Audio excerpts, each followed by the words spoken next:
Okey. Kita akan tengoklah. Kemudian to function, satu lagi topik kita akan belajar adalah IO file. Mungkin ada yang pernah belajar sebelum ni. Okey, tapi basically IO file ni adalah lebih kepada bagaimana kita read and output data lah secara umumnya from ataupun to a file. Okey, ada banyak kegunaan dia. Okey, nanti awak akan lihat. Okey, topik ini penting sebab awak akan gunakan dalam saya ingat dalam tugasan kot mungkin akan guna. Okey. Cumanya apa saya cakap soalan tugasan tu memang dah ada dah. Saya tengah tunggu daripada penilai saja kan. Bila kita buat soalan kita kena bagi pada penilai. Jadi penilai dia tak belum serahkan kembali pada saya, jadi saya tak boleh nak bagi pada awak dululah. Okey, tapi saya akan cuba dalam minggu ni juga seperti yang saya dah maklumkan. Okey, serta tengok balik sebelum ni kita ada contohnya kita ada print line. Okey. Print line ni adalah void function. Okey, sebabnya dia tak ada return value. Okey, kemudian print line juga selain daripada adalah void function, dia juga tidak mempunyai apa-apa parameter, tak ada argument kan, tak ada apa-apa nilai yang ataupun input yang dia perlu terima untuk dia berfungsi.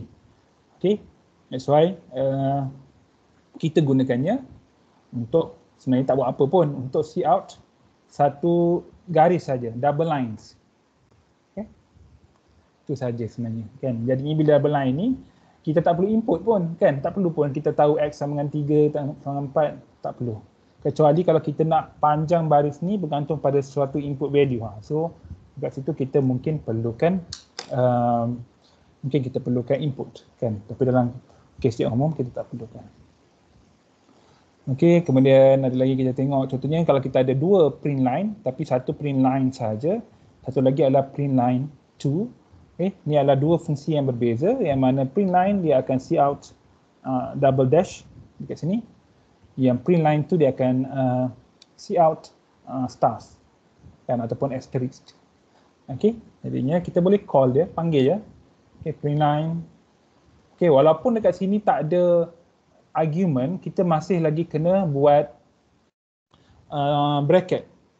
Okey, itu wajib lah. Okey, sama juga print line 2 pun tak ada argument, tak ada input, kita masih kena buat bracket. Okey.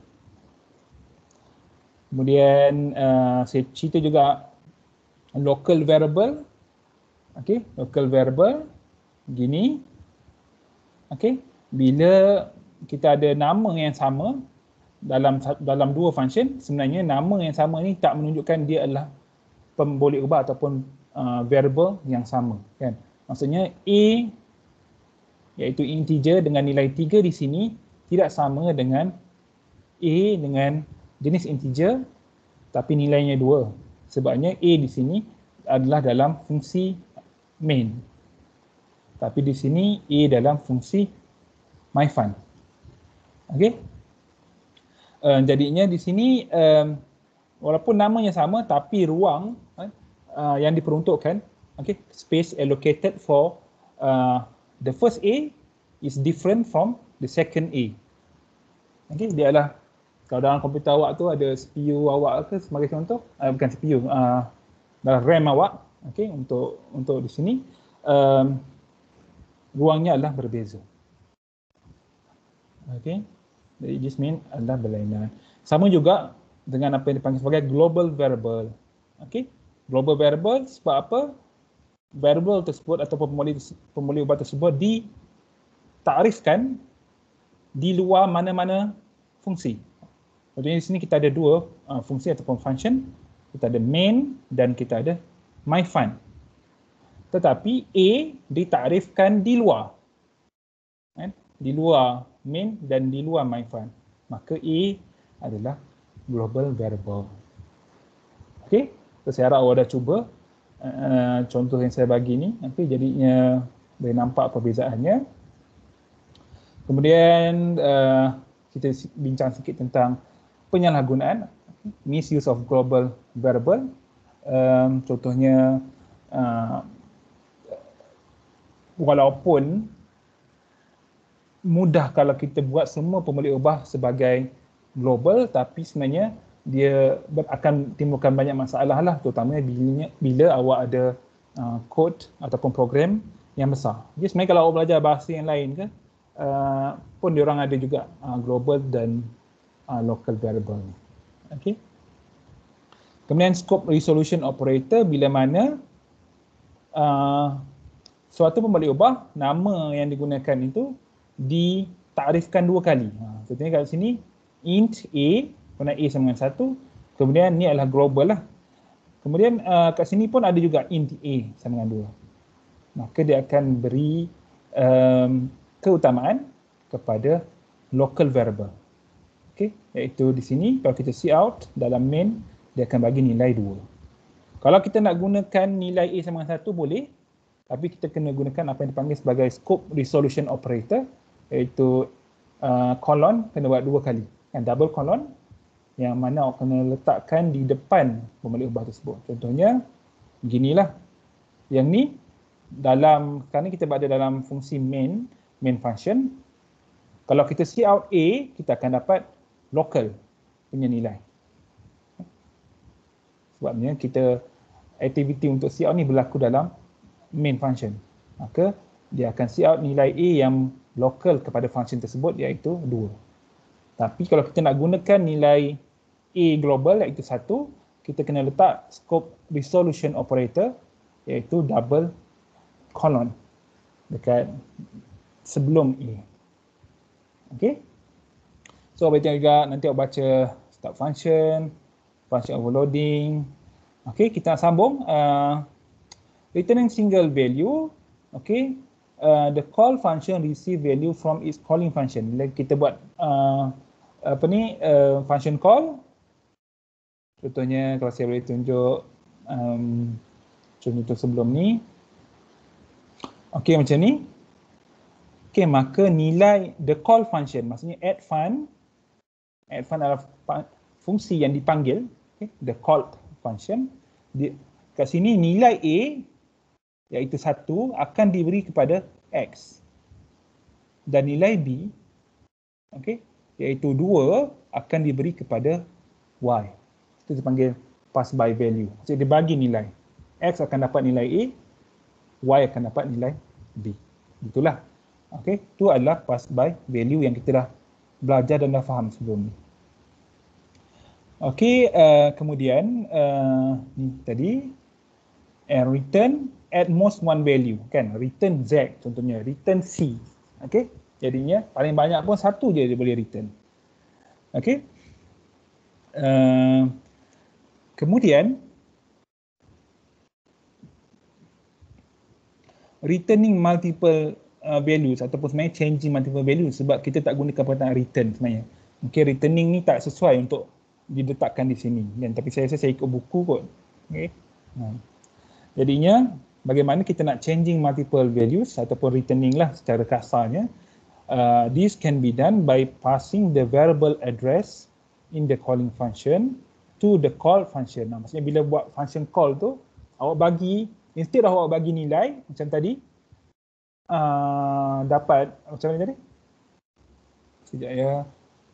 Jauh pula nak ke atas kan. Sekejap. Okay, macam di sini. Oh sorry. Ini pun boleh kot sebenarnya. Okay, contoh macam ni kan. A memberi nilainya iaitu 1 kepada X. B memberi nilai 2 kepada Y. Y dapat nilai B. Tapi untuk pass by reference, A dia tak akan bagi X nilai 1 dan B tidak akan bagi nilai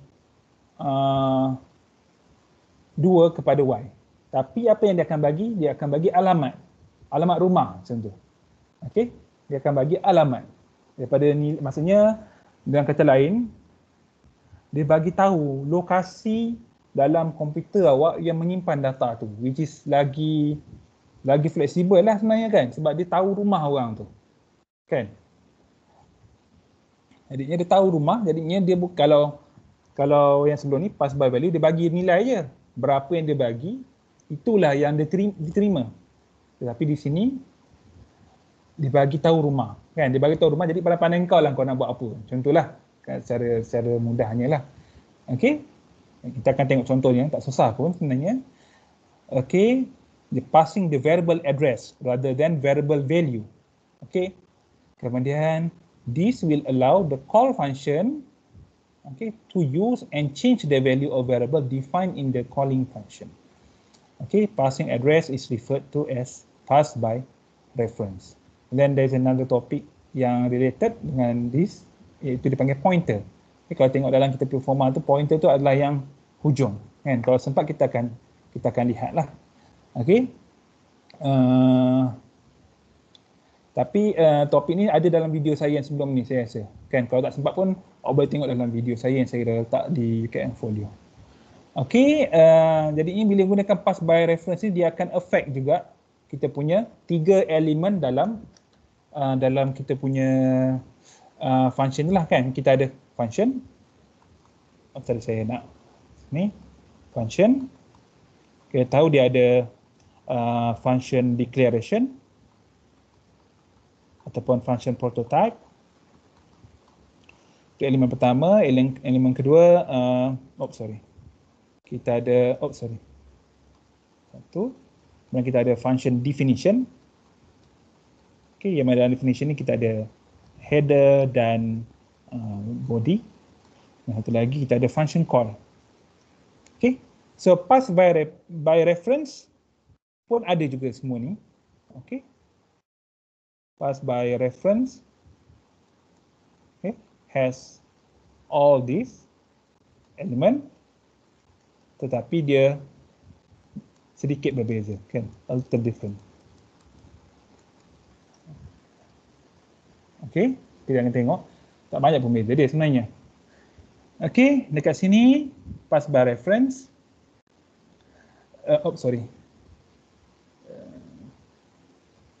Okay, method dia call a function, then pass an address rather than passing a value. Kemudian how to pass, kita gunakan di sini ampersand, kan? Ampersand. Okay, tanda dan tu lah. Tanda dan tu dipanggil sebagai ampersand. Okay, of function metadata and function header. Okay, tanda ampersand ni sebenarnya bermaksud the address of. Okay, so saya cakap take a look at code 27. Sekejap, ni nota, bukan, saya bukan nak buka yang ni. Sekejap ya. Ada nota yang saya dah update sikit. Okay. Ni saya dah letak di UKM Folio. Okay, nota yang saya dah kemas kini 24 bulan hari ni lah. Okay, okay, kat sini ataupun kita boleh tengok dekat kita punya di sini, rasanya kod nombor 27 saya rasa. Okay, di sini. Okay, sebenarnya apa kita nak buat? Kita nak tukar nilai X dan Y. Okay, kita nak tukar nilai X dan Y. Okay, sorry. Pertama sekali apa kita buat? Kita akan takrifkanlah X dengan Y. Kemudian kita akan minta pengguna, user, masukkan dua nombor. X dengan Y, kan? So, fahamlah kan kat sini. Baris nombor 9, kita gunakan cin, maksudnya user, dia akan masukkan dua nombor. Nombor pertama akan disimpan dalam X, nombor kedua akan disimpan dalam Y. Okay, so, okay, itu senang je. Okay, kemudian baris sebelah 12, kemudian kita akan see out. The value in X ataupun value yang pertama adalah X. Kan, kata dia masukkan 5. So, kita akan see out 5. Kemudian the value in Y ataupun nilai yang kedua, kita akan see out. Contohnya 10. 10 lah. Okay, so baris ke-7 sampai ke-12 ni tak ada apa-apa yang istimewa pun. Awak dah jumpa pada minggu-minggu yang awal dalam kursus ni. Kan? Kemudian apa dibuat adalah pada baris ke-14 kita akan panggil function new val. New value sebenarnya, new val lah kita guna ringkasan new val. Mana new val ni dikenakan terhadap x dan y lah. Maksudnya x dan y menjadi input kepada new val. Kemudian kita abaikan dulu apa yang new val ni buat. Kemudian kita akan cout. Kita akan cout. Okay, saya boleh buang ni sebenarnya. Okay, cuma saya nak letak baris baru, saya buat \n. Okay, the value in x is x, the value in y is y. Okay, maksudnya bila x dan y ni dah dikenakan fungsi new val, apa yang kita akan buat adalah kita akan cout sekali lagi nilai x dan y. Okay, jadinya kemudian program tamat. Okay, program tamat. Jadinya tak ada apa-apa pun yang istimewa pada main function ni. Kan? Tak ada apa-apa pun. Semua kita dah biasa tengok. Cuma kita nak tahu apa yang new val ni buat. Okay, apa yang new val ni buat. Okay, kat sini kalau kita tengok new val, okay, awak boleh abaikan dulu tanda ampersand kat sini. New val, jenisnya void. Jenisnya void. Kemudian dia akan ada dua input, A dan B. Okay, A dan B. Kemudian apa dia buat? Nilai A dia akan assign pada 2. Nilai B dia akan assign dengan 1. Okay, nilai A akan dapat 2, nilai B 1. Tapi A sebenarnya dia related dengan X tadi kan? Bukan tadi, maksudnya kita tahulah daripada fungsi ini, cara penulisannya, input yang pertama sama dengan, input yang pertama X, dia adalah related dengan parameter yang pertama iaitu A. Kemudian input yang kedua Y, dia related dengan B kat sini. Okey, dan kita tahu kalau kita gunakan pass by value yang sebelum ni, nilai X akan diberi kepada A, nilai Y akan diberi kepada B. Okey. Kalaulah itu berlaku, okey, jadi kenapa perlu ada A sama dengan 2, B sama dengan 1. Okey. Jadi itulah sebenarnya apa yang dibuat oleh fungsi ini, yang mana dia akan beri nilai kepada A dan B regardless nilai X dan Y. Okey. Kemudian apakah fungsi ampersand ni? Okay. Fungsi ampersand ni adalah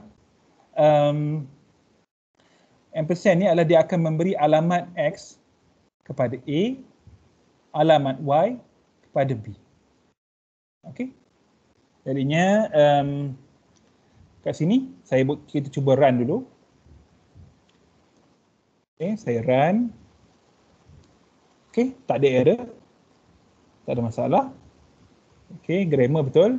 Tapi adakah dia membuat apa yang kita nak? Okey, so please enter two numbers. Okey, ini adalah pada baris nombor 8. Okey, saya masukkan serat. Saya masukkan kat bawah ni berapa Ni ada 1 dan 2. Saya masukkan nombor yang lain sikit. Saya masukkan 5. Kemudian saya space. Okey, 6. Okey, please enter two number. Saya masukkan 5, saya space. Kemudian 6, saya tekan enter. Okey, kemudian dia akan terima pada baris nombor 9. Kemudian nombor 11, the value in X is 5. Betul lah. Kan, sebab X dapat 5 daripada yang pertama di sini. Kemudian the value in Y is Y, iaitu 6. Betul lah. Sebab Y adalah nombor yang kedua. 6. Kemudian, apa yang berlaku? New val. Maksudnya sini saya gantikan new val. Okey, iaitu dengan kata lain, kalau kita boleh conteng sikit, new val akan 2, 1. Gitulah. Kan? Jadinya, sepatutnya, kalau yang kita faham sebelum ni, A akan dapat nilai 2, B akan dapat nilai 1. Kan? Kemudian, A akan tukar, bukan 2, 1, 5, 6. 5, 6. Kan? Kemudian, apa yang akan dibuat adalah dekat sini, okay, nilai A adalah di-assign atau dapat sebagai 2, B sebagai 1. Okey, kita boleh see out sebenarnya. Ni, kalau kita see out, tak ada masalah. The value in A is A, kan? So ni just nak see out, just nak check je. The value in B is B lah.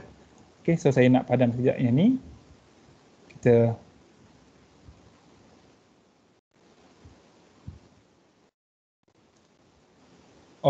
okay, saya masukkan 5 dan 6 macam tadilah.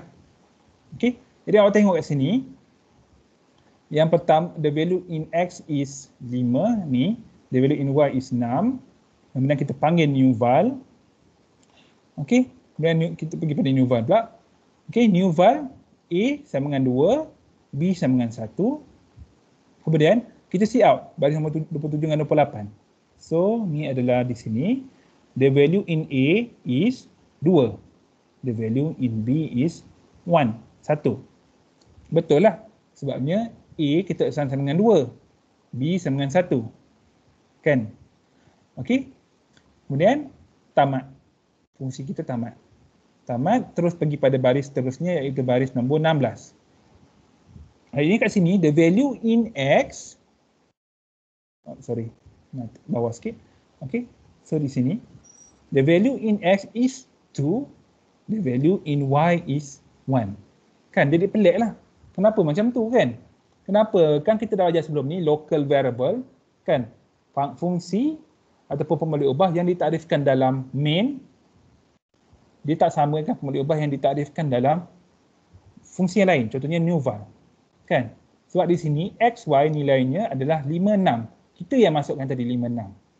Kan? Kemudian AB nilainya 2, 1. Kan? Kita yang assign tadi. Tapi kenapa baris 16, 17 ni XY nilai dia menjadi 5, 6. Menjadi 2, 1. Iaitu sama macam A dan B.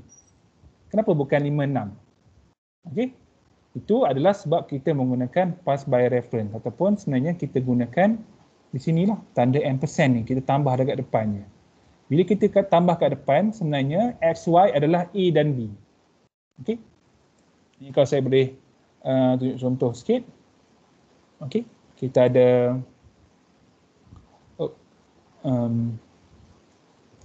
kalau kita ada ruang gini. So dekat main function. Okay, ni main function lah kan. Okay, ni adalah X, ni adalah Y. Nilainya yang kita masukkan tadi, saya dah padam, tak apa. Nilainya adalah 5 dan 6. Okay. Tetapi dalam new val,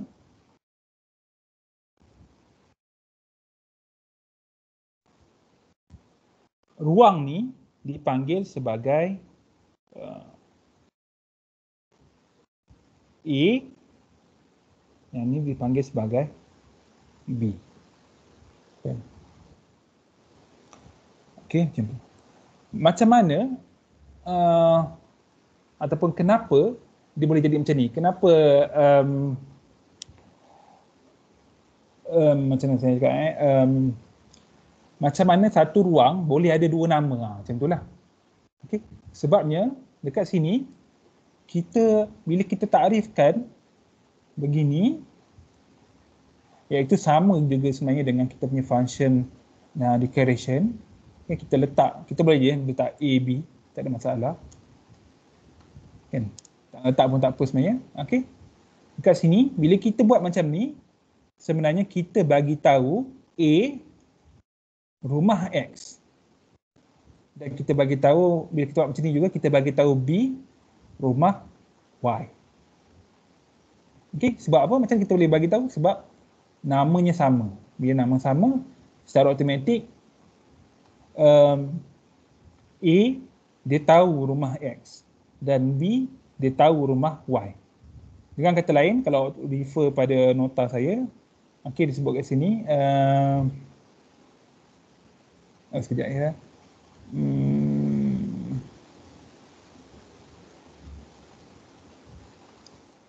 Dengan kata lain, X dan Y adalah nama kepada dua pemboleh ubah ni di dalam main.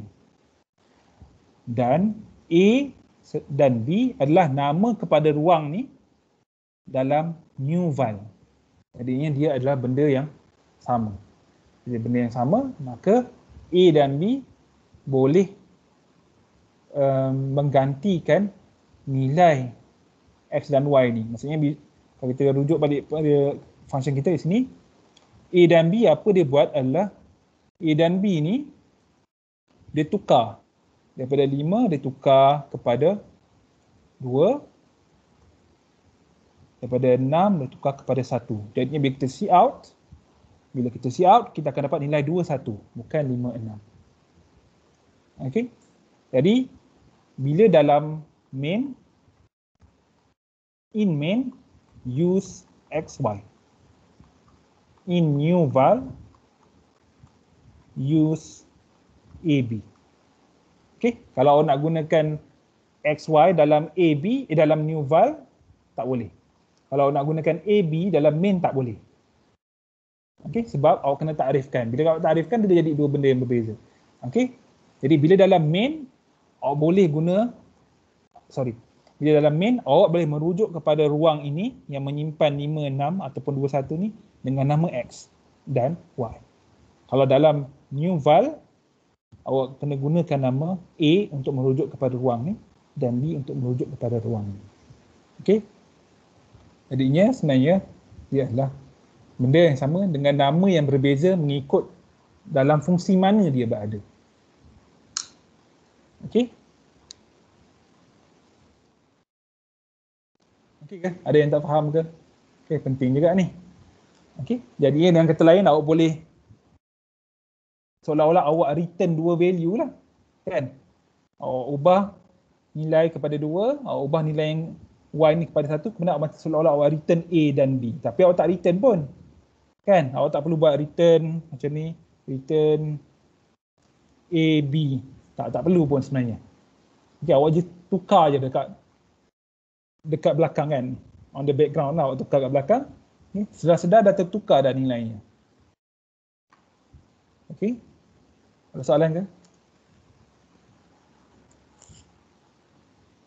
Doktor. Ya.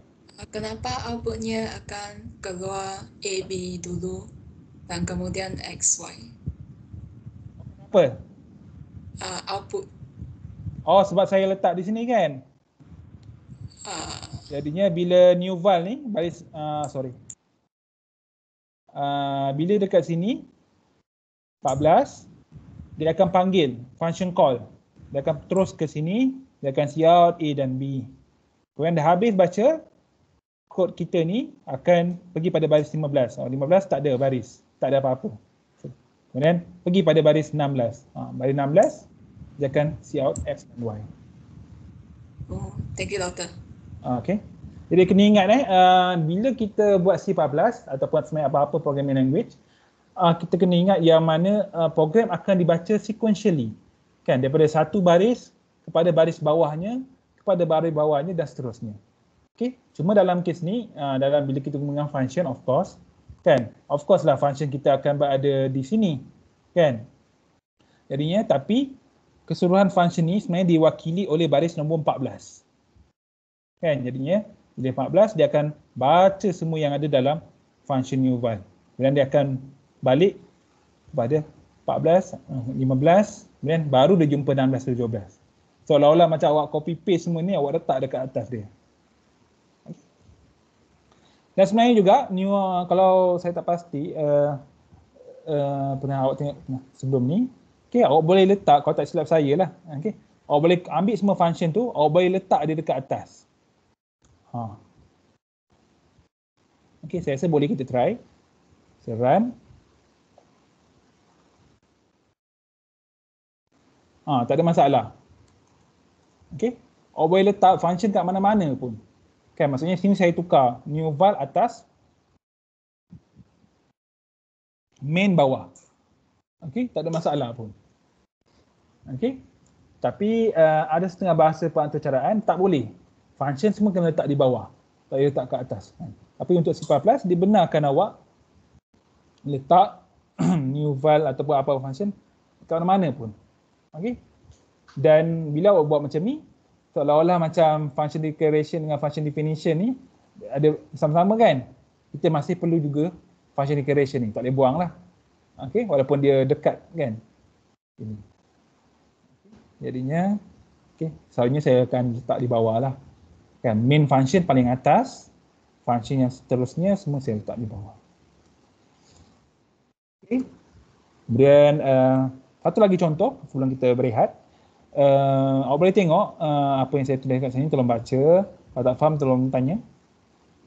So kat sini, sikit lagi. The value of more than one variable is affected. Iaitu x dan y punya nilai telah bertukar. Yang mana a dan b telah tukar nilainya lah. Okay. So the function cannot be written as a pass by value function. That's why kita gunakan pass by reference lah. Okay, cuma kena ingat bila kita buat begitu, bila kita nak buat seperti itu, kita kena gunakan ampersand. Kita letak dekat depan ni. Untuk dalam kita punya function header dan juga dalam function declaration pun kena letak. Okay, harapnya jelas kat sini. Okay, kita run. Tak ada masalah. Okay. Kemudian contoh yang seterusnya, okey.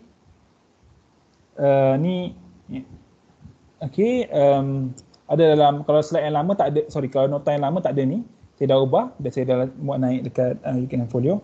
Okey, ni kod 28 pun saya dah letak tadi dalam UKM Folio. 28. Okey. So macam pening sikit tengok yang ni. Sekejap ya. Apa sebenarnya kat sini adalah kita ada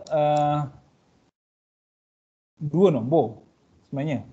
Okay, kita ada dua nombor yang kita minta pengguna ataupun user masukkan. Macam tadilah. Okay, X dan Y. Okay, tadi saya dah tutup pula yang tadi. 27. Sini. Tadi kita ada XY, please enter two numbers, XY. Okay, ini sama juga. Kan, enter two numbers, tak ada please lah. Okay, enter je. Okay, enter two numbers, XY. Okay, yang mana X dan Y adalah jenis double. Kemudian, tadi kita ada new val kan? Saya punya berbeza sikit, bukan new val, tapi kita ada fungsi namanya calc. Kan, calculate sebenarnya, calculate. Okay, calc. Okay. Apa dia buat? Calculate, dia akan masukkan, calculate, dia ada 4 input. X dan Y, iaitu nilai yang kita masukkan ataupun pengguna masukkan sebelumnya, iaitu pada baris sebelumnya kat sini. Kemudian ada lagi 2 input, iaitu sum, summation, prod, iaitu product. Okey, ada 4 input, 2 daripada apa yang dimasukkan oleh pengguna dan 2 lagi ni kita tak tahu apa. Okey, tetapi kebiasaannya dia bergantung pada komputer. Kalau contohnya macam sum and prod ni, kita takrifkan sebagai double tanpa kita beri dia nilai, kan? Kita declare without initialize their values, maka selalunya sum dan prod ni dia akan bagi nilai sama dengan kosong, kan? Apa-apa boleh ubah yang kita tak bagi nilai, bila kita declare dia akan bagi nilai kosong. Tapi tak semestinya. Okay, whatever it is, kita punya function ada 4 input yang mana X dan Y diketahui nilainya, iaitu macam kita tahu bila pengguna masukkan nilainya. Oh, sebenarnya kalau kita baca ni, the sum of the number is sum, the product of the numbers is product. Oh, yelah, kita tengok nama ni kita tahu dah. Oh, sum ni mungkin X tambah Y, prod ni mungkin X darab Y. Kan? Jadinya kita tahu bila kita ada X dan Y, sum and prod ni adalah dua hasil, iaitu hasil tambah dan hasil darab. Kan, kalau kita nak gunakan pass by value sebelum-sebelum ni, kita boleh return satu je, return sum, return prod. So kita kena buat dua function, kan, sum function, prod function. Kan, itu paling natural lah yang saya terfikir. Saya rasa yang orang akan buat. Okay, Tapi dalam ni kita nak guna satu function je, iaitu count. Boleh ke tak? Boleh. Tapi tak boleh gunakan void value, tak boleh gunakan pass by value, tak boleh. Jadi kita kena gunakan void function ataupun pass by reference. Okey, macam mana kita buat? Okey, macam ni. Sini hopefully awak faham. Okey, kita ada 4 input, 2 diketahui dan 2 tak diketahui, yang mana 2 ni sebenarnya adalah hasil dia. Okey, apa dia buat? Okey, kita gunakan nama yang lain. Saya gunakan A, B, M, N. Okey, abaikan dulu ampersand ni. Just tengok A, B, M, N. Semuanya adalah double, sama macam X, Y, sum prod. Apa dia buat? M sama dengan A tambah B. N sama dengan A darab B. Okey? Kita tak, bila macam ni kita tak boleh nak buat return M, return N. Tak boleh. Sebab maksudnya kalau saya tukar, contohnya saya buat double gitu kan. Salah je, sorry. Double. Okey. Okey, tak boleh. Sebab kalau double dia boleh return satu saja, M atau N. Kerana saya gunakan void. Okey, yang mana tak ada return, dia tak return. Okey. Jadinya kat sini hubungan antara A, B, M, N ni jelas. Iaitu M adalah A tambah B, N adalah A darab B. Okey, jadinya pengiraan ni betul, tak ada masalah. Cuma macam mana kita nak pulangkan atau macam mana kita nak supaya M dan N ni nilai yang dikira ni memberi kesan kepada sum dan prod. Caranya adalah gunakan pass by reference, iaitu M, kita letakkan ampersand dekat depan ni, dan N pun sama, kita letakkan ampersand dekat depan dia. Maksudnya dekat sini akan sama lah. Kena letakkan, kat sini kena letak juga. Contohnya saya nak buat, boleh je saya buat A, B, sama macam function header dekat bawah tu, M, M, N. Kalau tak nak letak A, B, M, N pun tak apa kan, dah pernah belajar sebelum ni kan. Kita tak nak letak pun tak apa, A, B, M, N, tapi saya letaklah supaya sama macam function header. Okey, bila dekat sini, M, iaitu parameter ketiga, dia akan dikaitkan dengan input yang ketiga, iaitu sum. N pula akan dikaitkan dengan prod. Dengan kata lain, kalau saya boleh lukis macam tadi juga, saya ada dua ruang.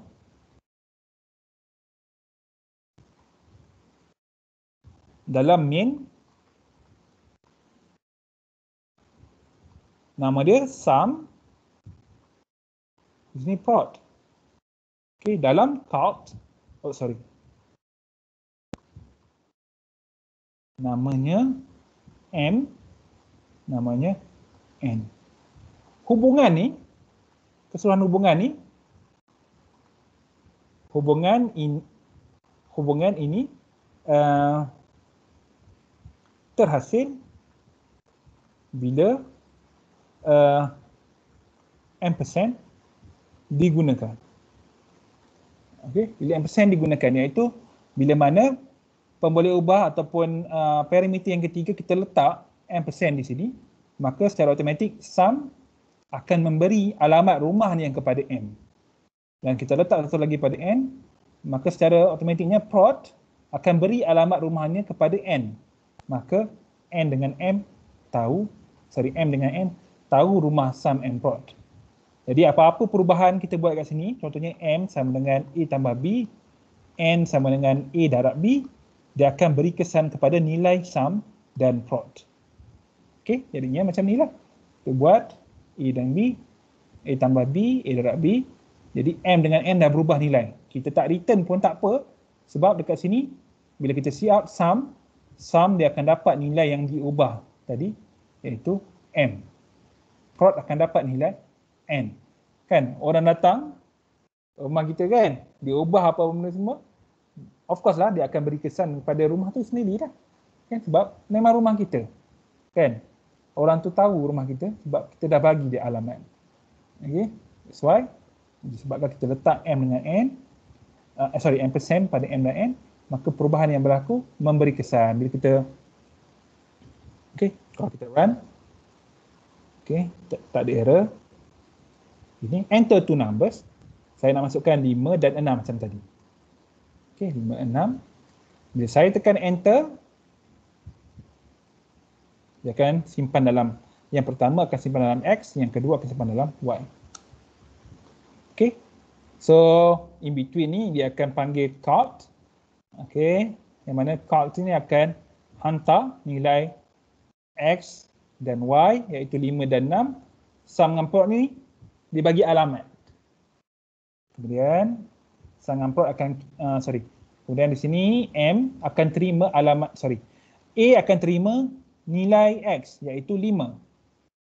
B akan terima nilai Y iaitu 6. M akan terima alamat sum, bukan nilai sum. M akan terima alamat sum. N akan terima alamat prod. Jadinya kemudian apa dia buat? Akan berlaku pengiraan A tambah B iaitu 5 tambah 6 sama dengan 11. Dan 5 kali 6, 30. N akan terima. Kemudian di sini nilai M tadi akan jadi 11, N 30. Dan ini memberi kesan kepada nilai sum and prod. That's why bila kita run, the sum of the numbers is sum, iaitu 11 tambah 6. Product of the numbers is 30, iaitu prod, dapat daripada N. So ada lagi ke? Awak boleh tengok kat sini hujah dia. In main, kata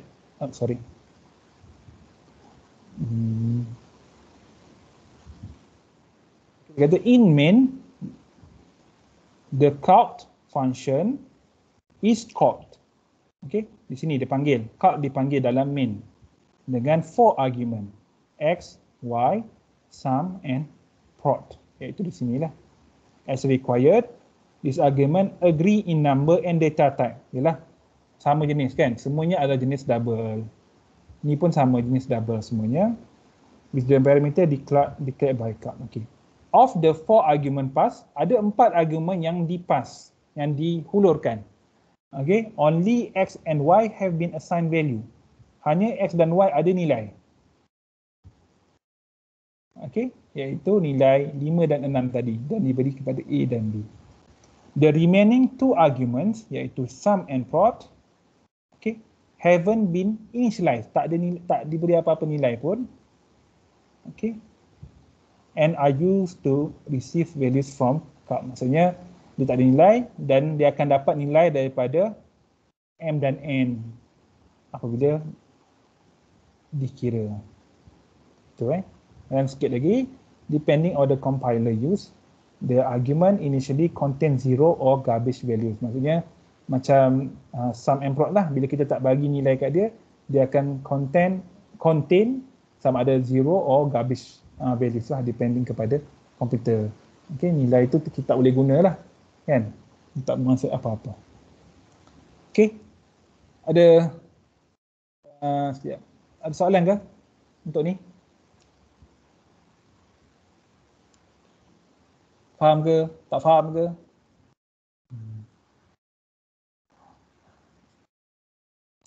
Awak. Awak boleh cuba ubah, contohnya awak gunakan 3 value. Kan? Awak ubah kod 28 ni, awak enter 3 numbers. Kan? So X, Y, Z, kemudian kat sini call X, Y, Z, sum, prod. Sebab sum kan 2 number boleh, 3 number boleh, product pun sama, 2 boleh, 3 boleh. Cuma kena ubah sikit kat sini, A tambah B, something like that. Doctor. Doctor, I have a question. Sorry? Hello, Doctor. Yeah. I want to ask about if for the void function, right, if I change the value for the A and B, and then I want to return back to the main function, is it like works or not? Maksudnya awak nak ubah, let's say awak nak buat macam ni ke? Awak nak buat A sama dengan 2. Yeah. Yes. And then I see out the XY, will it get like 2 and 1 or the previously that I typed? Dia akan jadi dia akan terima ni lah 3 and 2 kan. Jadi kalau let's say kita run, saya so saya compile, grammatically tak ada masalah, tak ada error. Dan saya dapat enter 2 numbers. Let's say saya masukkan 5 dan 6 juga, 5, 5 and 6. When enter, the sum of the number is 3, the product of the number is 2. Doctor, my question is that after the calling out and then I see out the x and y function and the x and y value, and then the x and y value will show the one I seen in the main function or in the void function. Okay, maksudnya nak see out after ni kat sini ke? Contohnya. Yes, Doctor. X dengan Y dia akan kekal. Okay, so the value, kita try the value of X is X. Okay, ENDL. Dan satu lagi, the value of Y. Okay, so interesting question sini. Okay, begini. So saya compile. Tak ada masalah. Enter 2 numbers, saya masukkan 5 and 6. Okay. Dekat sini, the value of X is 5. The value of Y is 6. Okay. Maksudnya kat sini, nilai X dan Y tak berubah. Sebab apa nilai X, Y tak berubah? Sebab X dan Y, kalau kita tengok dalam function kita, X dan Y ataupun di sini A dan B adalah pass by value. Di sini pass by reference. Hanya pass by reference yang akan dapat akses rumah ni. Okay. X dan Y tak akan berubah. Okay. Sebabnya X adalah pass by value. Tak ada ampersand di depan ni. Maksudnya A dan X adalah benda yang berlainan. Y dan B adalah benda berlainan. Okay, it's only the value of X is passed to A and the value of Y is passed to B. Okay, you don't pass the address of X and Y to A and B. But for sum and prod, yes, you give the address of sum and prod to M and N. That's why M and N is capable to change the value of sum and prod. But A and B cannot change the value of X and Y because they don't know the address of X and Y. They just know the value passed by X and Y. Doktor, jika ada ampersand, so value X and Y akan ubah lah. Yep, betul. Okay. Thank you, Doktor. Okay, kita boleh tengok, itulah saya pun tak cuba juga. Itulah sebab bagusnya kita ada kelas ni kan. Sebabnya saya pun tak terfikir kadang-kadang apa yang awak fikir. Okay, so saya kena ubah sikit. Yang ni nama supaya saya boleh hantar ke awak semua. Yang ni adalah 2.8 B. Okay, yang tadi B. Kemudian yang sekejap ya, di sini supposedly yang tadilah saya nak kekalkan. Okay, yang tadi F saya nak kekalkan dia sebagai 28 saja. Okay, so kat sini kalau kita nak buat semuanya pass by reference, kan macam kawan awak tadi, saya tak perasan nama, gini, boleh, tak ada masalah. Okay, sekejap ya, AB, kemudian kat sini pun saya kena buat jugalah. Okay, atas kena sama dengan bawah.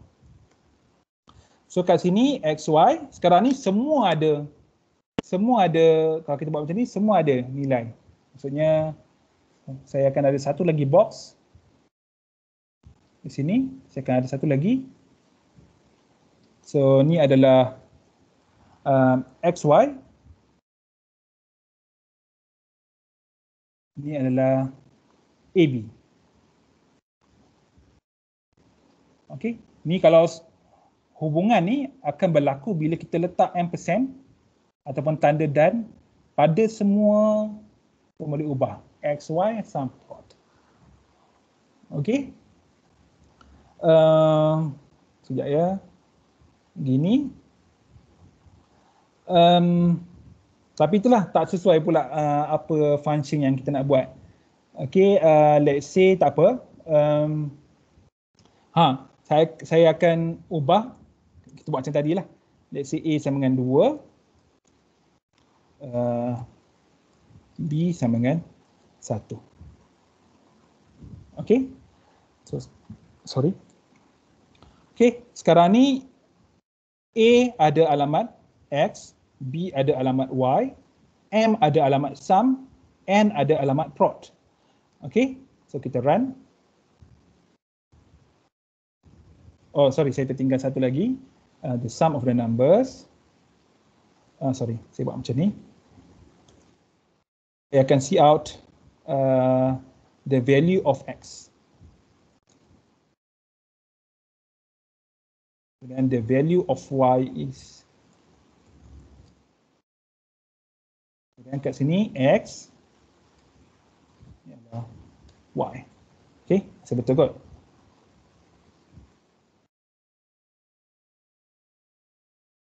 Okay, enter two numbers. Saya masukkan 5 dan 6. Okay, jadinya kat sini kita tengok enter two numbers 5 and 6. Then function call. Function call X, Y, sum, prod give their addresses to A, B, M, N. Okay, apa yang dia buat? A akan tukar kat sini, ini adalah 5. Ini adalah 6. Apa yang dia akan buat adalah A, dia tahu alamat X, macam ni, kan? A tahu alamat dia. Apa A buat? A akan tukar kepada 2.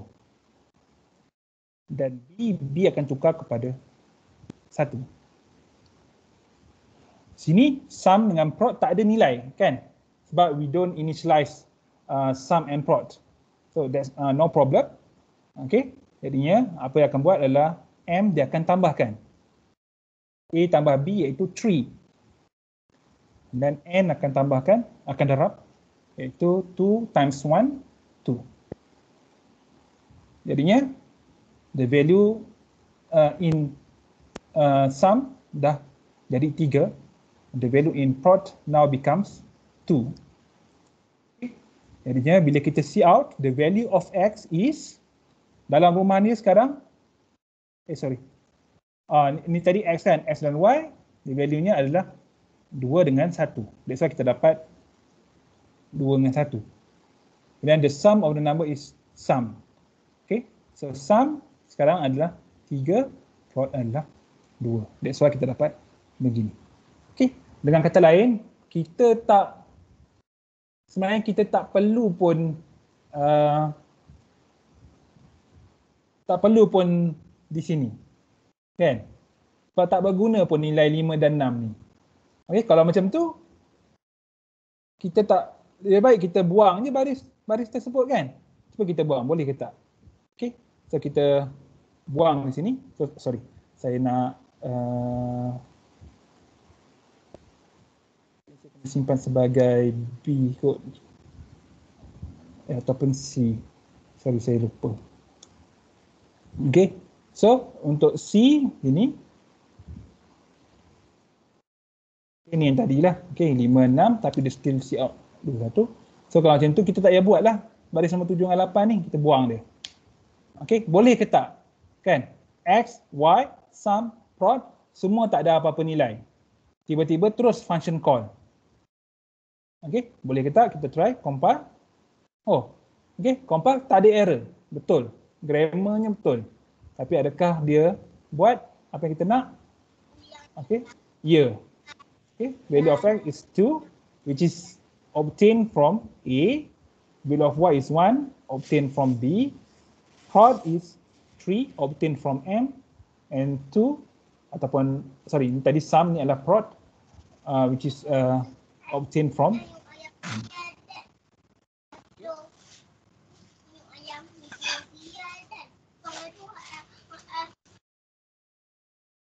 Okay, kena mute So ada suara lain. Okay, ada apa-apa soalan lain ke? Doktor, Ya? siapa dulu? Doktor nak tanya. Aha. Kalau tadi yang doktor kata kalau yang si in XY yang tadi Aha.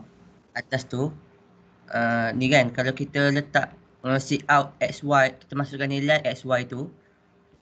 Lepas tu kalau kita si out XY sebelum baris ke-7 tu maksudnya dia akan keluar 56 kan? Betul. Okay. So, betul. Maksudnya kalau saya back. Betul lah ni. Sekejap ya. Jack. Okay. Saya nak simpan dia sebagai yang baru. D sebagai contoh. Betul juga kan? Kita boleh check. Ni tadi kita siap value of xy selepas calculate ni, calc function. Katalah kita nak see out dia sebelum calc ni. Menarik juga. Kan? Ni kita try. Okay, bagus soalan ni. Saya pun tak terfikir kan.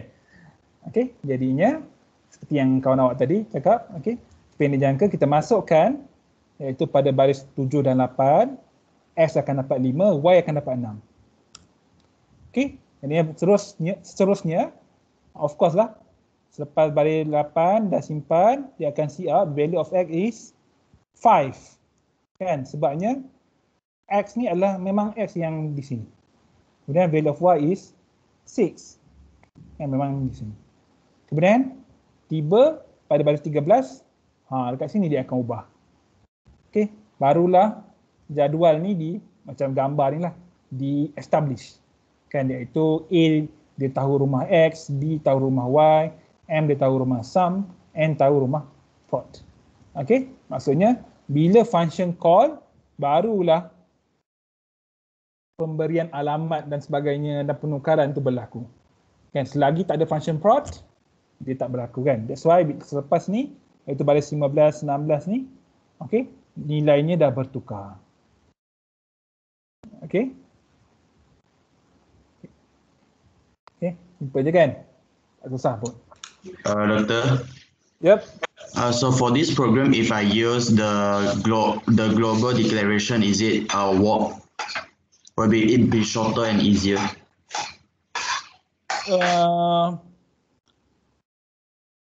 I'm not sure lah, because kalau global, if you use global, so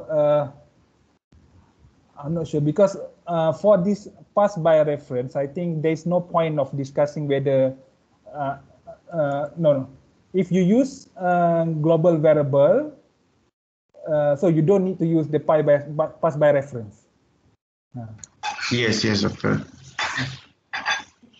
Okay. Usually benda yang kita bincang ni selalunya adalah local variable. Selalunya. Kan, that's why the topic of global variable ni, they just discuss it briefly, kan? Very short discussion about the global variable.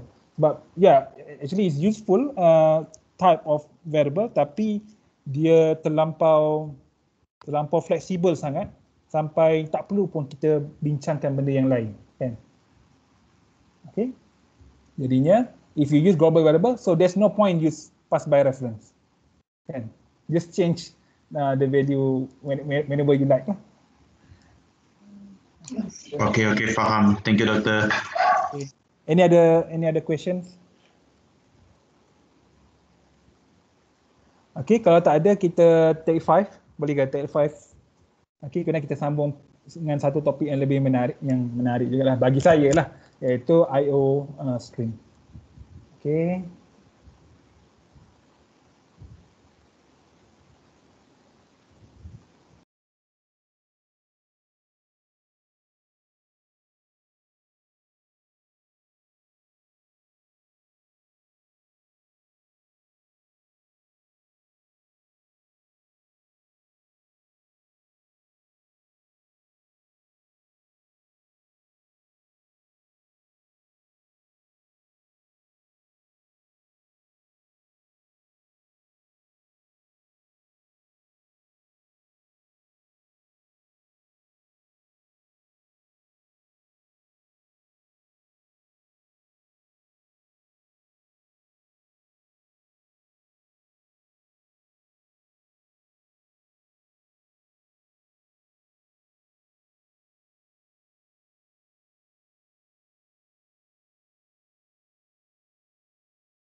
Okey, siapa yang tak isi lagi kehadiran, boleh isi dalam borang kehadiran lah. Okey, dalam saya paste mula dalam meeting chat. Okey, saya nak share screen untuk topik yang baru. Okey, hopefully boleh nampak. Kalau tak nampak bagi tahu. Okey, ni adalah nota saya sebenarnya daripada semester sebelum ni lah. Okey, so daripada buku Malik. Okey, yang sebelum ni dan yang selepas ni sebenarnya daripada buku Bronson, tapi yang untuk topik ni daripada buku Malik. Okey, file input and output. Sebenarnya sebelum ni kita belajar, kita ada cout. Okey, kita ada kita ada cout, kita ada cin. Okey, cout dan cin. Okey, so kalau saya boleh tulis, okey, boleh nampak saya punya di sini.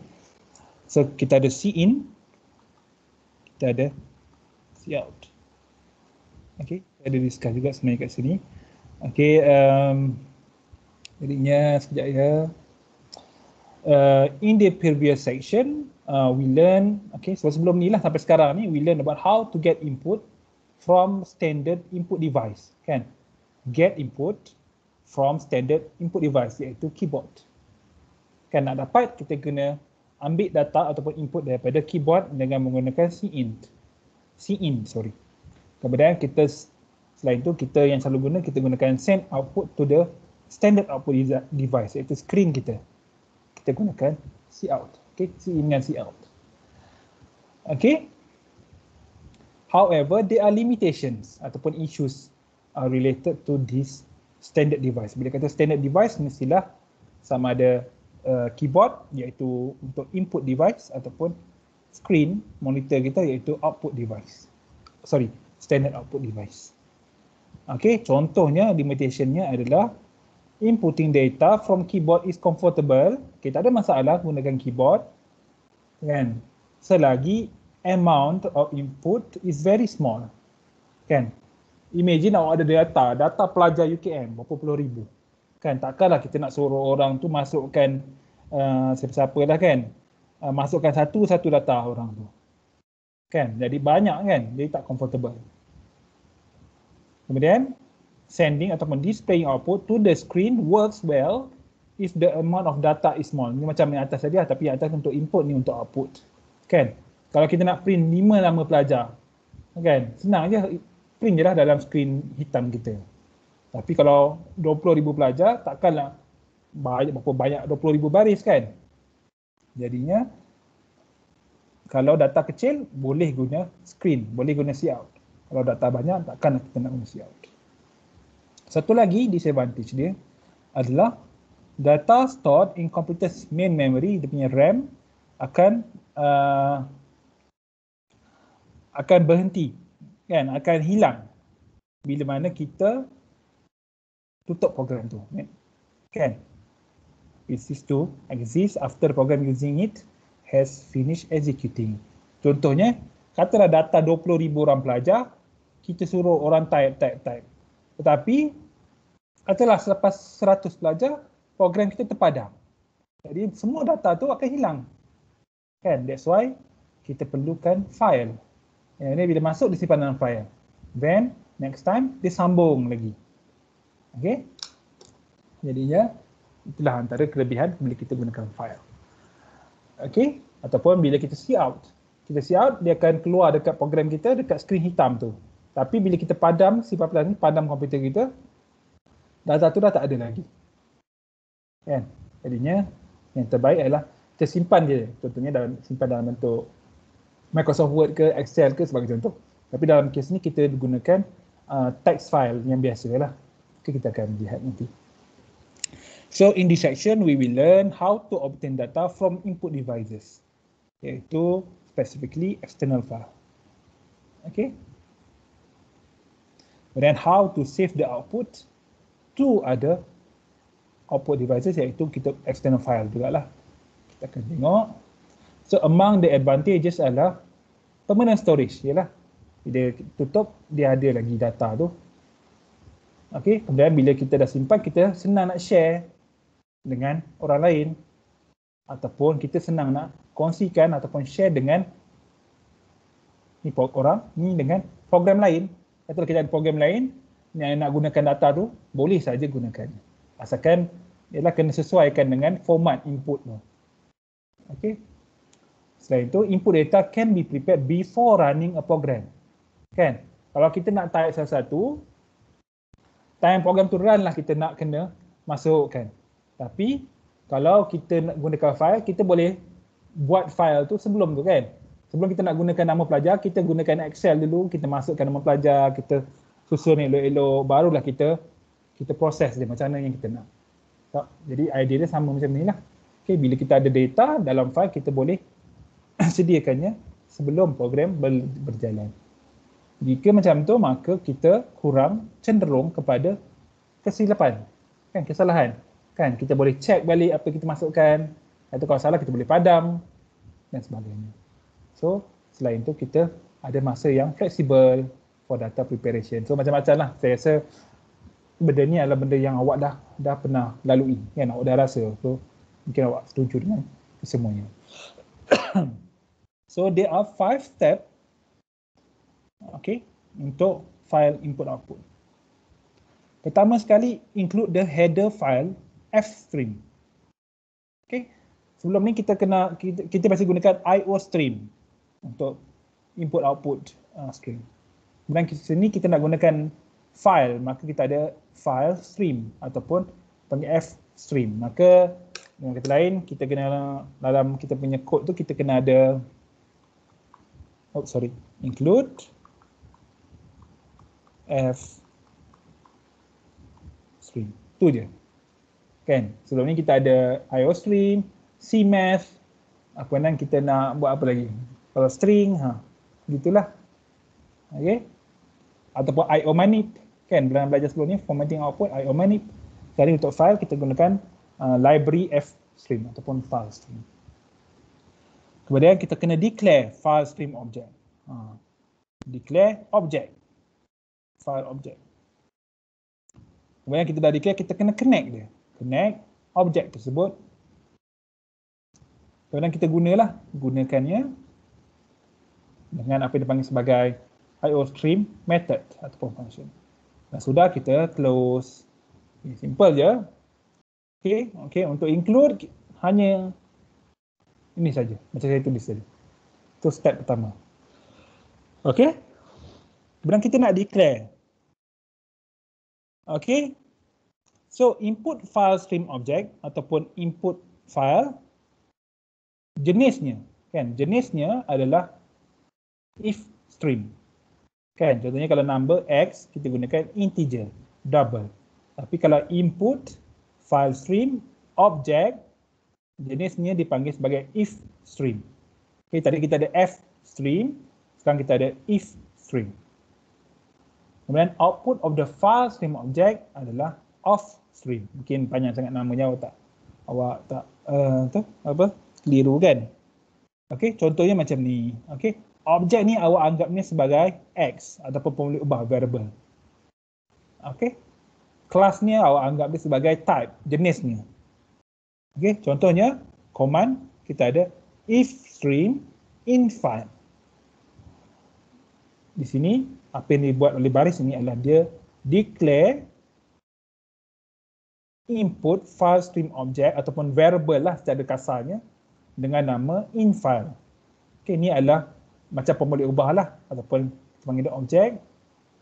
Okey, yang mana to be this in file is an object of the if stream class. Okey, macam jenis lah. Ini seolah-olah if stream ni adalah jenis. Seolah-olah begitulah. Okey, jadi sebelum ni kalau saya boleh tulis kat sini, kita ada double, int x, kita ada double y, dan sama juga kalau kat sini kita ada if stream. Mana nama dia? Contohnya kat sini saya gunakan in file.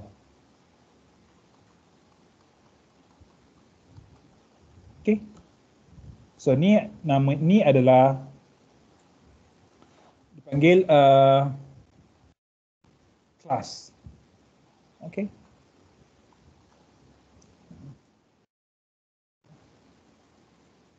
Yang ini dipanggil sebagai input file stream object ataupun objek lah. Ini objek, ini kelas. Contohnya kalau ni adalah variable. Dan ini adalah type of variable. Betul. Dan ni untuk input. Kan? Input. Kalau output, kita gunakan off stream. Okay. Jadinya F kena ada untuk dua-dua. Cuma yang ni tukar. Yang ni I untuk input, O untuk output. So off stream, nama apa-apa kita nak bagi pun boleh. So, saya gunakan nama out file. Okay. In file, off file. Ini kedua-dua ni can be any names ataupun any ataupun kalau sebelum ni awak pernah jumpa identifiers. Apa-apa nama yang sesuai kita boleh gunakan. Okay. Yang ni fixed name. Awak tak boleh ubah lah. Nama ni tak boleh ubah. Memang nama ni memang nama yang dah di reserve untuk tujuan ini. Okay, is stream or stream memang kena. Yang ni in file, out file awak terpulang pada awak. Awak nak guna O file, I file, kan? Enter file, exit file, tak ada masalah. Okay. So ni lah, out stream, out file. Di mana dia declare variable, kita variable lah, ataupun output file stream object, namanya out file, sini, jenisnya adalah off stream class. So kat sini saya kata dia tulis name in file dan out file can be any programmer selected names that conform to C++ identifier rules, kan, boleh jadi apa-apa. Kan contohnya kita tak boleh gunakan simbol-simbol, kan.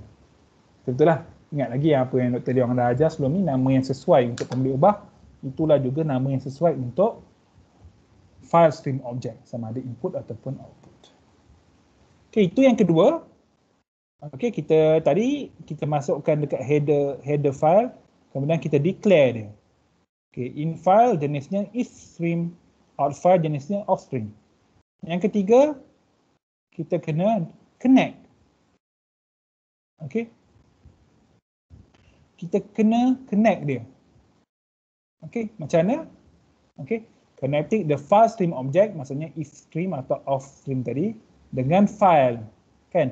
Sebabkan kita nak guna data, kita nak simpan data kita dalam satu file, maka program kita kena tahu kat mana kita nak simpan dia atau kat mana kita nak baca dia. Kan? Kat sini apa yang berlaku adalah kita kena connect the file stream object with the external file. Ataupun dengan kata lain, kita open file lah. Kan? Opening the file. Caranya kita kena guna open function. Ataupun dalam kelas, dalam topik ini kita panggil sebagai method. Okay? Dalam kelas, dalam string ke sebagainya, kita tak panggil dia function. Kita panggil dia method. Tapi sama-sama lah. Okay, lebih kurang lah. Okay? The argument in the bracket is the external input file. Kita akan tengok contoh nanti. Okay, in the case of an input file, the file must exist before the open statement execute.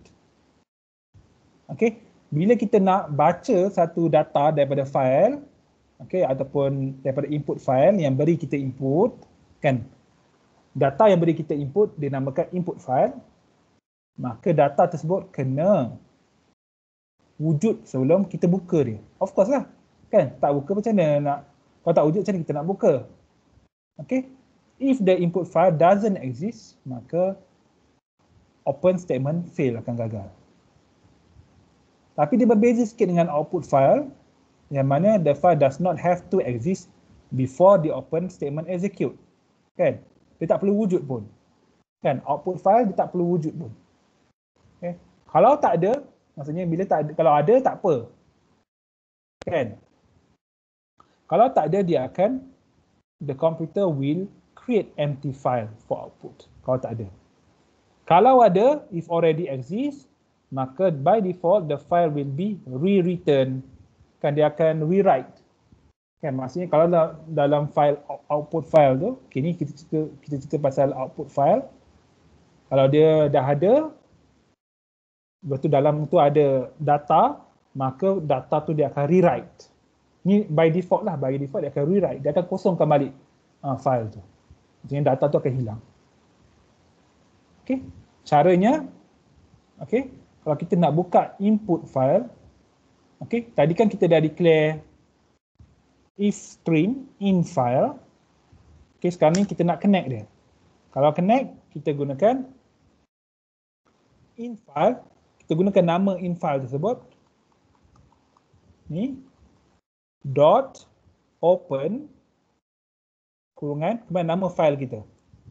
Kan input data contohnya. Okey, input data dot txt. Kan dalam text file itu saja. Okey, tengok kat sini namanya kena dalam quotes kan. Kita ada double quotes di sini. Kan? Kena letak double quotes di sini. Okey, yang di sini lah. Kemudian in file iaitu dapat daripada sini. Kemudian dot open. Ini adalah method kita ataupun function kita. Okey, dengan itu dia akan buka kita punya input data.txt. Okey. Sama juga untuk output file pun sama. Kan? Kita gunakan out file tadi. So kita buat out file dot open. Kemudian nama kita kata dalam nama file kita output data dot txt. Okey, mesti dalam double quotes. Ini adalah method ataupun function. Okey.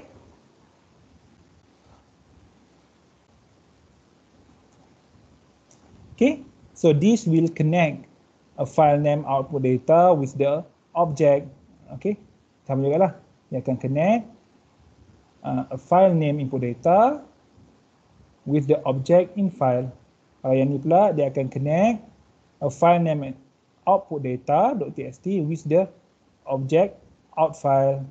Okay, kita perlukan out file ni sebab out file ni sebenarnya dia adalah channel. Input file pun sama, dia adalah channel yang menghubungkan, yang connect komputer kita dengan data file kita. Kan, sama ada input data ataupun output data. Okay, the file will be used to save the output data. This means ready to receive. Okay. Sekarang ni bagaimana kita nak gunakan? Okay. So, kita buat macam mana kita gunakan cin, kita ambil data daripada screen. Macam itulah juga kita gunakan input object iaitu in file. Okay. So tadi sebelum kita ada cin, kemudian di sini operator di sini, okay. Insert extraction operator, okay. Period. Bila berlaku macam ni, let's say kita akan tengok program nanti, maka in file reads data from the input data and stores in variable pay rate. Kita akan tengok nanti, kalau tak faham sangat pun tak apa. Dan sama juga kalau out file, dia macam cout, arrow-nya ke kiri, yang mana dia akan ambil data, dia akan cout dalam file. Okey, kita akan tengoklah. Okey, closing dah sudah, kita tutup. Kita tutup file kita, connection kita, yang mana kita gunakan nama yang sama. Kita gunakan nama yang sama, in file dengan out file, dot, tadi kita gunakan open, sekarang kita gunakan close. Dan bila kita close, kita tak perlu letak pun nama file. Macam tadi kita open, kita kena letak nama file kita, file apa yang kita nak open. Bila tutup, tak perlu letak pun, sebab dia dah tahu kan file tu, so tak perlu ada input pun dalam close. Sama untuk input file dengan output file. Okey. Contohnya kat sini, to read from external file. Okay, kita selesaikan satu contoh ni dulu. Okey. So, saya tunjukkan contoh di sini. Okey, step pertama. Ni kita nak buka file je, kita tak buat apa-apa lagi. Okey. Step pertama, kita gunakan fstream, iaitu library header file. Kemudian kita takrifkan, let's say program ni kita nak takrifkan satu pembeli ubah, namanya pay rate, kadar bayaran lah. Okey, kadar bayaran. Jenisnya double. Okay. Step kedua, kita create infile, yang mana infile is a input file stream object, iaitu kita akan gunakan dia untuk membaca, untuk membaca data. Okay, so kita namakannya infile. Jenisnya ataupun kelasnya adalah if stream, input file stream. Kan? Kalau tengok kat sini, if stream ni warnanya warna hijau. Maksudnya kita tak boleh gunakan ni untuk tujuan lain selain daripada tujuannya dicipta. Kan, macam double, int dan sebagainya. So if stream ni kekal infile sekali kita nak guna ifile pun tak ada masalah. Tapi saya guna infile. Ketiga, saya akan buka. Saya akan connect dia dengan data saya, input data.txt. Kemudian bila saya buka, saya akan check. Okay. Bila saya namakan infile, ke semua operasi-operasi seterusnya saya akan gunakan nama infile. Kemudian step 3, saya buat infile.open. Maksudnya saya menggunakan infile untuk buka satu file namanya input data.txt. Kemudian kalau berjaya buka, yang kita baca sebelum ni selection, jika infile, okey, infile ni sama macam infile yang atas ni, jika infile gagal atau fail untuk buka, dia akan notify the input file was not successfully opened. Kemudian apa dia buat bila dah begitu, dia akan terus exit 1. Okay, exit 1 memerlukan satu library yang bernama CSTD library. Kena ada. Okay, so saya tambah sikit. Di sini we need CSTD library in the header file tu lah. We need header file CSTD. Okay, ni kena ingat sikit lah, tapi dalam lama nanti awak akan otomatik akan ingat lah. Okey, kemudian kita dah connect dia, barulah kita boleh buat apa yang kita nak. Okey, contohnya kat sini, pay rate, okey, infile. Okey, infile dia akan ambil data daripada input data, dia akan simpan dalam pay rate. Seolah-olah macam ni lah. Sebelum ni awak ada cin pay rate. Kan, maksudnya bila awak in pay rate, awak run, dia akan suruh awak masukkan nombor. Tapi kalau awak gunakan infile dia akan baca daripada input data.txt dan dia akan simpan dalam pay rate. Kemudian see out the pay rate is berapa yang dia baca. Dan sudah, infile close. Macam saya cakap, close tak perlukan argument. Kemudian the file has been successfully read. Okay, so kita try. Okay, saya cuba run. F9. Okay, grammar tak ada masalah. Tapi betul ke program ni akan berjalan seperti yang kita harapkan? Kita run. Okay, dia bagi tahu input file was not successfully open. Maksudnya ini adalah pada baris nombor 16. Okay. Bila dia nak buka, tak berjaya. Bila tak berjaya, dia bagi tahu kita input file was not successfully open. Sebabkan function kat sini dia dapat detect yang pembukaan file tersebut gagal. Kenapa gagal? Sebabnya saya dah bagi tahu tadi dalam nota kita tadi, dia kata bila buka file, dia kata input file mesti ada. Kalau if the input file doesn't exist, maka dia akan gagal. Open statement fail. Okey, jadi kita pergi pada file kita ni, kan, code IO file 1, saya pergi pada folder dia, iaitu di sini, di sini. Kan, ni file saya, code IO file 1, sama, dan tak ada file namanya input-data.txt, tak ada. That's why lah dia gagal. Sebab file tu tak ada, macam mana nak baca? Okey, jadi kita kena buat.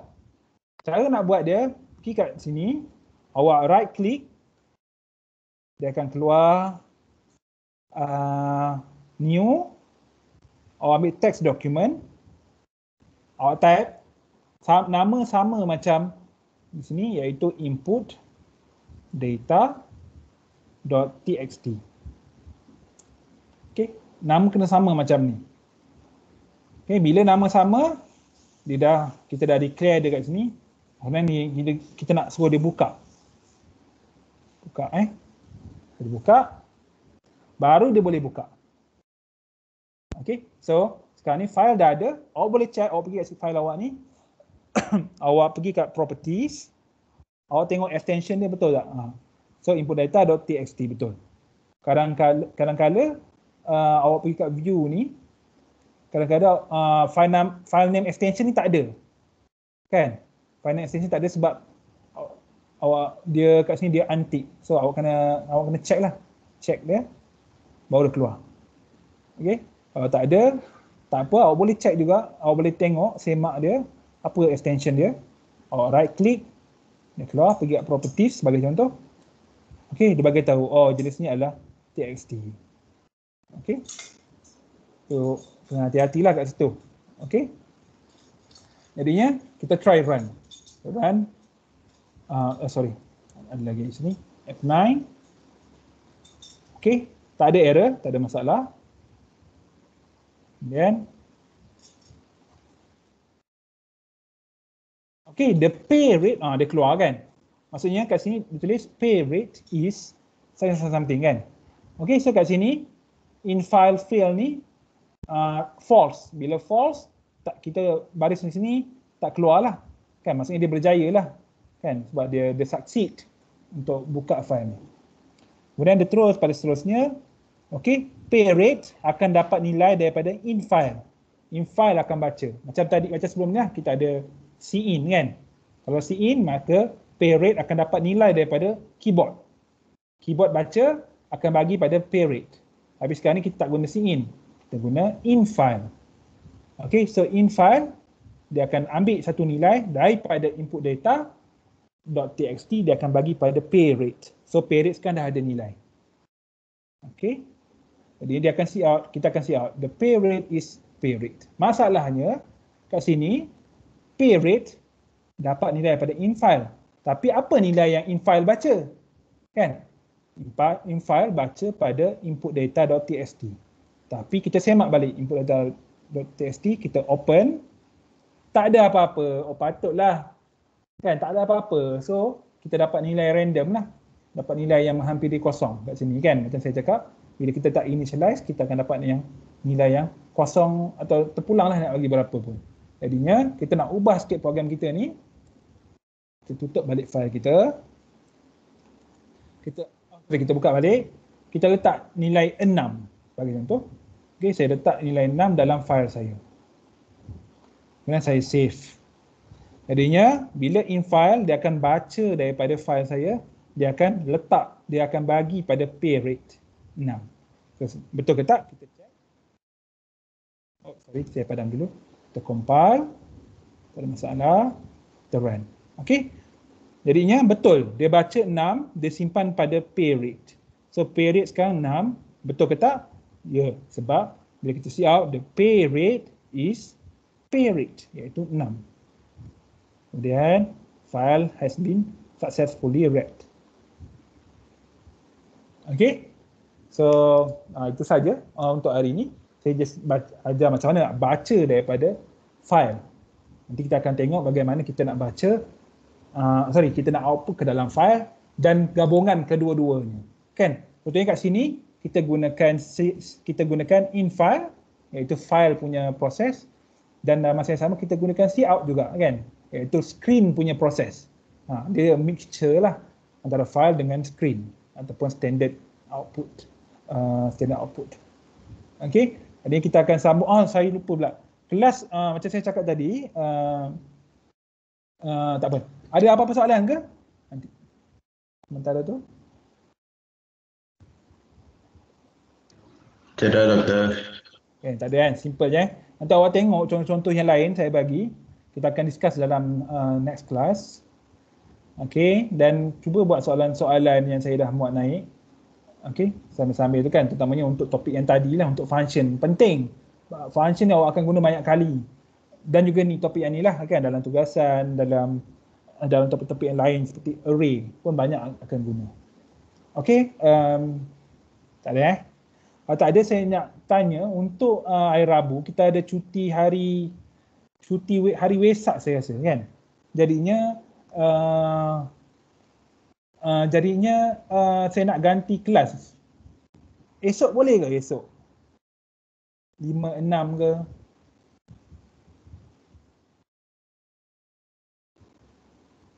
Boleh ke?